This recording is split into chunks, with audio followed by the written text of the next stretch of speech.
Nobody at NASA gave a goddamn about the weather in Jersey. This fact, as true and as simple as it was, had not stopped my Aunt Rosie from pacing around the parlor all morning and pressing her face to the front window in search of thunderstorms. My mother had yelled at her for smearing rouge on the glass.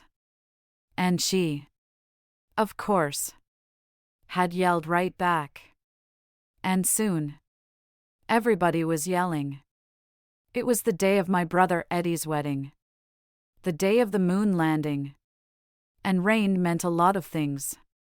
It meant a shower of good fortune, pouring out from God Himself.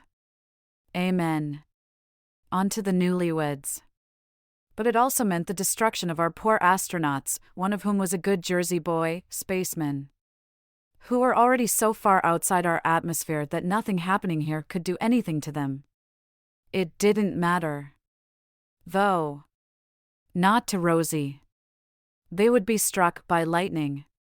And they would plummet into the Atlantic. And they would die.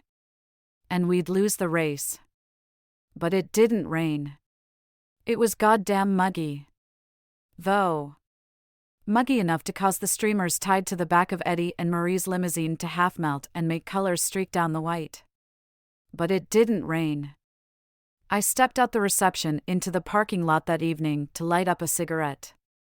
A loner from the pocket of my too-tight tuxedo. The restaurant itself was empty by now. I could see the tables through the windows. Marie's father had only rented the back room because he was a cheap ass.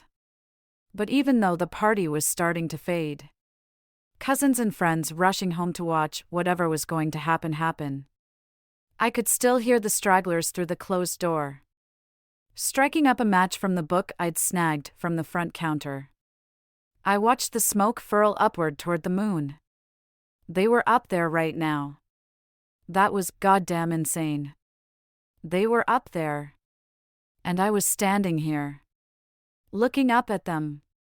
And maybe some part of me really could reach them like this. I thought. Maybe they would see my cigarette smoke. And they would know I was here. So few people really did. You all better hurry. You gotta get there before Marie does. Rosie yammered, rushing out my parents' front door after my uncle, who was waving his arms at her. I know. Ron. I know. Start the goddamn car. Would you? Listen. Eddie. If you see her in the dress, it's bad luck. Bad luck. Curse on your house. You'll never have children. And it'll break my heart. Get to the church. Get inside.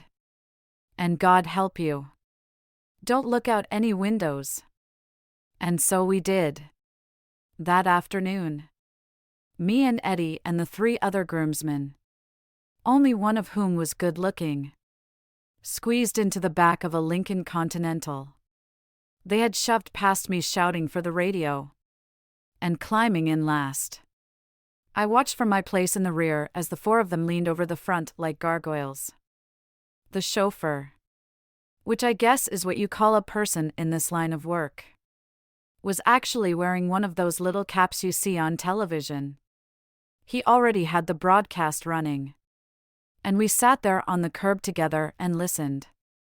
We're gonna be late. They're gonna yell at us. Eddie.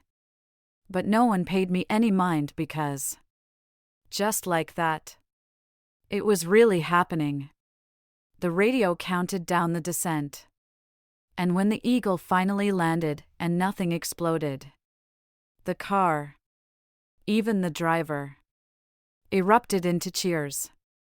With that, as if noticing the time, the vehicle revved and swerved as it took off, nearly hitting the sidewalk and taking out a lamppost. I gripped the door handle. The streets in which I had grown up, the school, the druggist, passed by in a technicolor blur of familiar sights and sounds. Everything was exactly the same as it had always been. But just like that, it was different too. The world was different. So this would be a moment. I realized. From here on out, there would be everything before it and everything after it. We had to take a detour to loop around because a road was closed. And Marie and her bridesmaids had arrived in the time it took. I watched St. John's rising in the distance. A woman in a pink dress, someone's sister, was trying to flag us down as we rolled up. And I learned later that she had to lock Marie behind a door in the basement where nobody could get a good look at her, on account of curses and all. I took a long inhale of my cigarette, allowing my eyes to flutter closed, when I heard the metal door to the hall slam open, followed by the crunching stride of shoes on the pavement. It was not my brother sneaking off to start his honeymoon early, or one of his drunk buddies, or even my father, trying to get away from Aunt Rosie. No, it was a waiter. A tall guy in a greenish vest, his brow glistening with sweat from the kitchen. He was freckled. I remember thinking. They crept up his neck, onto his cheeks, and along his forearms, revealed by his rolled-up sleeves, like burning wildflowers. Ruddy clouds dotting his skin like poppies. He nearly crashed into me in what may have been anger or frustration. A temperament as red as he was. "Oh, I'm so sorry, sir. I wasn't watching," he muttered hurriedly, running a hand through his orange hair and offering something of an apologetic, gap-toothed smile. "You're fine, pal. No harm done. You good?" Yeah.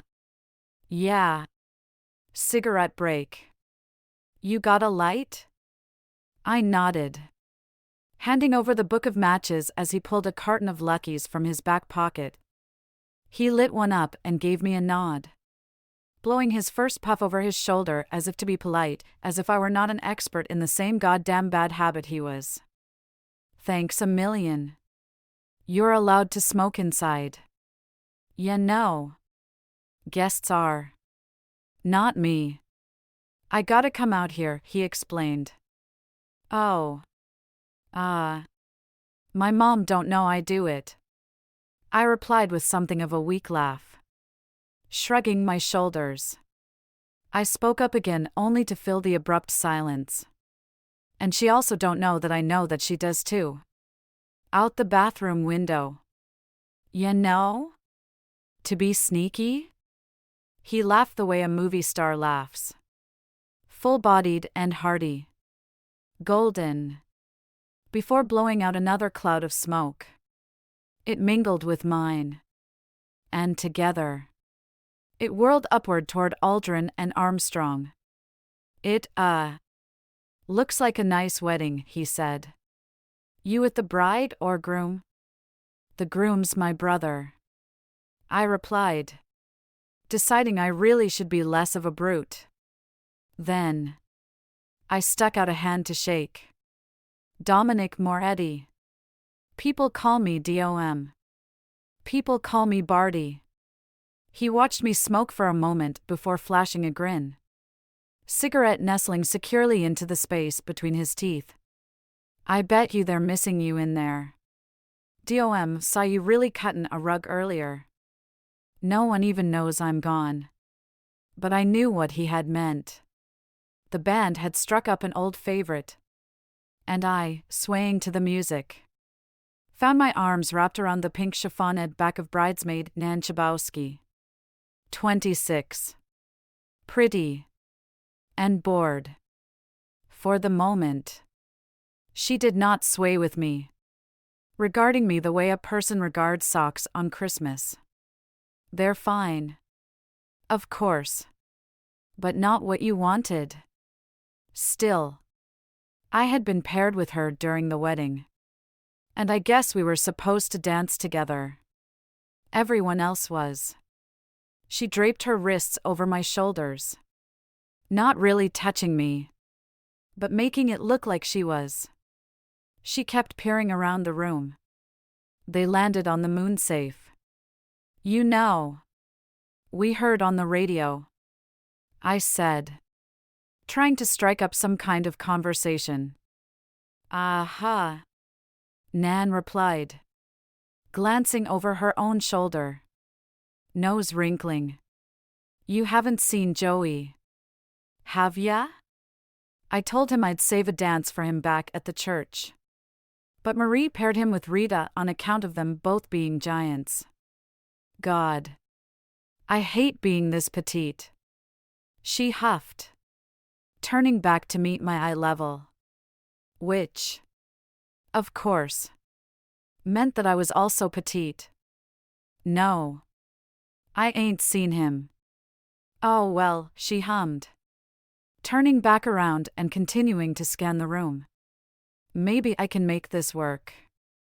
If he sees us having a real swell time, I can say, how old did you say you were?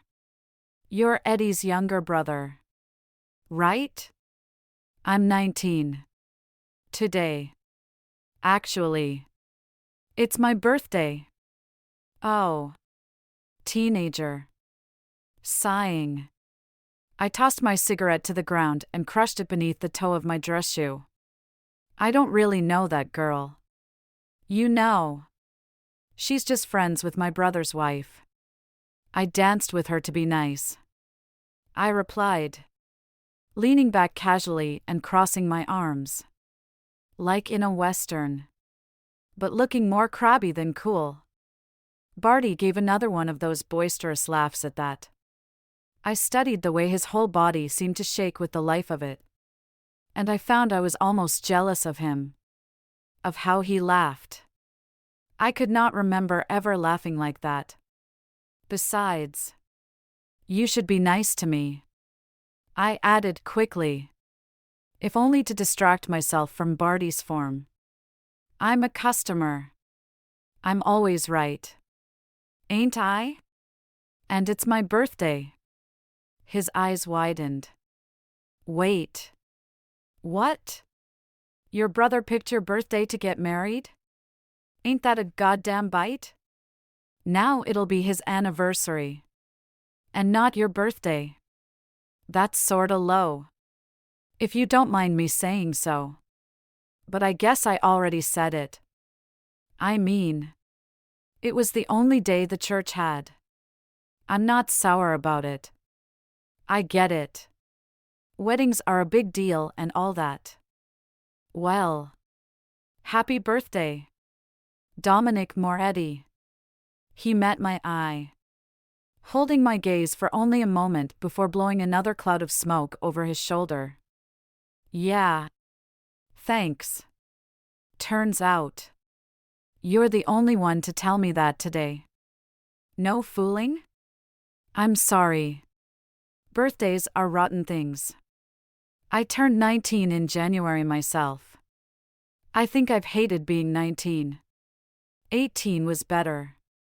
But I've always really loved being born in January. Feels like standing in a doorway, almost. 1 year's done. So the next one starts right up with me. I can count them on myself. I offered a nod at that before pointing up at the sky to the moon.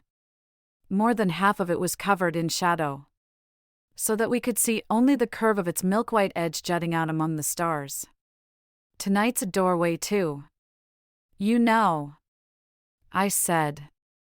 They're up there on the moon. Do you think they landed on the shadow part or the light part? I clicked my tongue. Nostrils flaring. Who cares? I guess. Buzz Aldrin's from right here in Jersey. You know. But, before tonight, no one has ever been up there. And now they have. We have. It's insane. Ain't it? I can't stand it. Everyone's home waiting to see them walk out. And we're all stuck here eating goddamn chicken. I sniffed, flailing my arms a bit to gesture at the restaurant. Sorry. It was good chicken. Barty laughed. I don't give a damn about the chicken. DOM. I didn't cook it. And yeah, maybe everyone's sitting at home. And maybe we're sitting here. But they're up there. The people who really matter. So how about that? Ha! Not one of us is up there. That's how it goes. Everyone's always doing something better. And nobody ever gets to do what they want, he continued dully, shrugging his shoulders. For a moment, he glanced back to the hall doors, which still sat shut tight. Oh. What do you want to do then? Other than this? I mean, I guess working other people's weddings isn't really all that good of a time. I rambled. Did you always want to work in a restaurant? I wait tables. DOM. I ain't a chef or even goddamn maitre d', he scoffed, taking another long drag of smoke.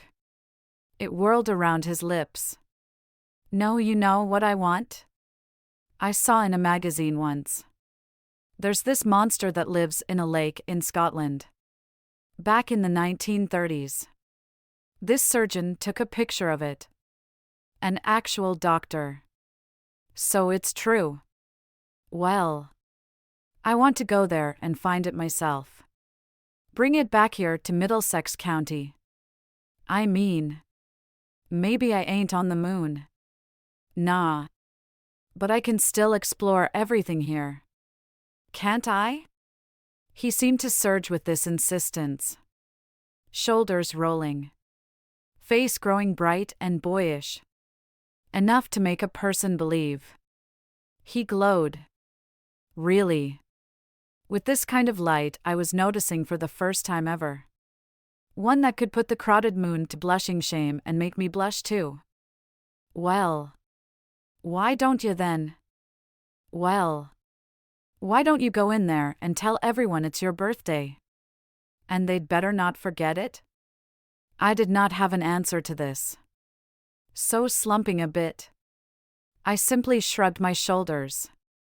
Barty's features softened, as if he had realized he had struck some hidden part of me. The scar of maybe where God had torn my rib out. I was the one to speak up again. You know, sometimes I think my folks had me just in case my brother got hit by a bus. Not that he was ever gonna die for real or nothing. But just to, you know, sort of be a backup. In case. I laughed. But I knew I was only half joking. That was smart of him. Barty replied, giving my shoulder a light shove. An almost over-friendly gesture. I found myself leaning into the contact, chasing some of his glow as if it could reflect back on me. Having a backup. I mean, I don't know what's happening tomorrow. The asshole in there? He's gonna fire me tonight. No, don't tell me he ain't. He's not done it yet.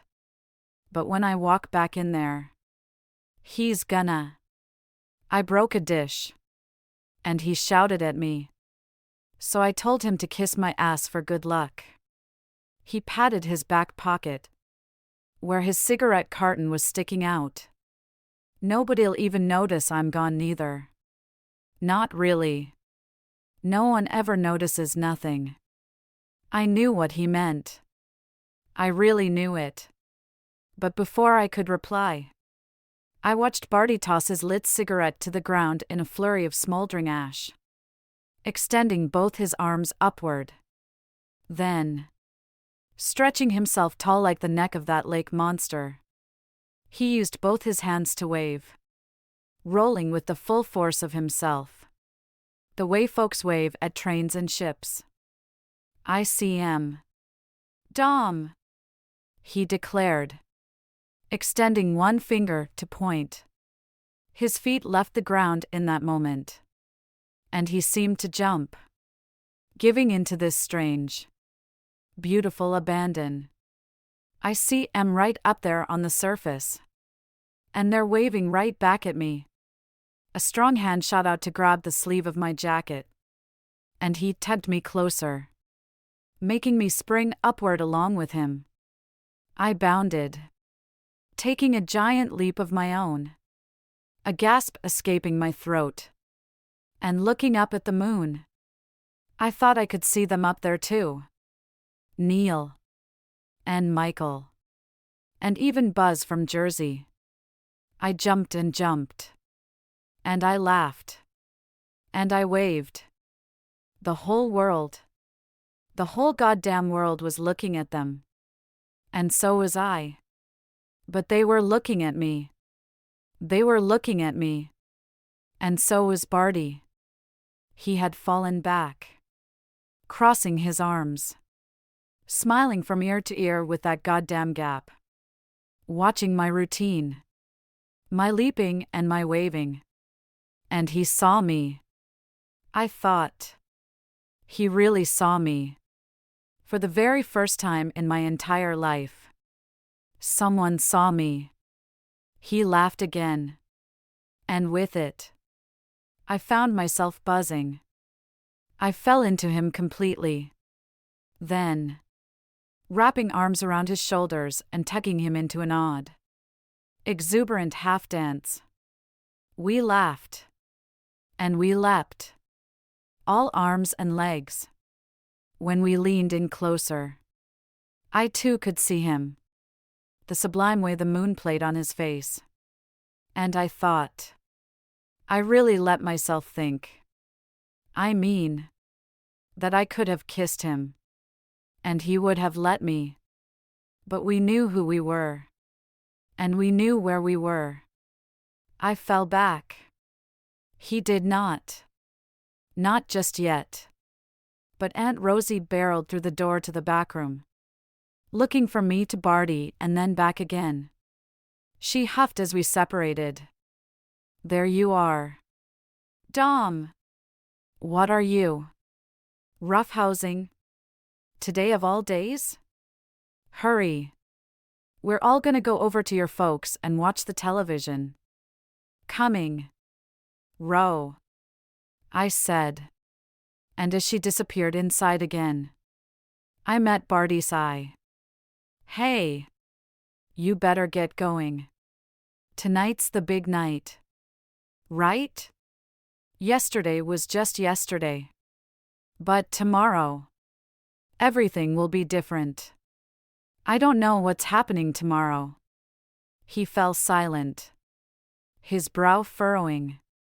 You know, everything's gotta be the way it was first. And then, one day it can all be different. That's how it goes. Yeah. Anything can happen now. Can't it? 'Cause they were up there. Maybe. As I turned to leave, I looked back, managing an uncertain smile. I hope you catch that monster. Barty. There's men on the moon. So.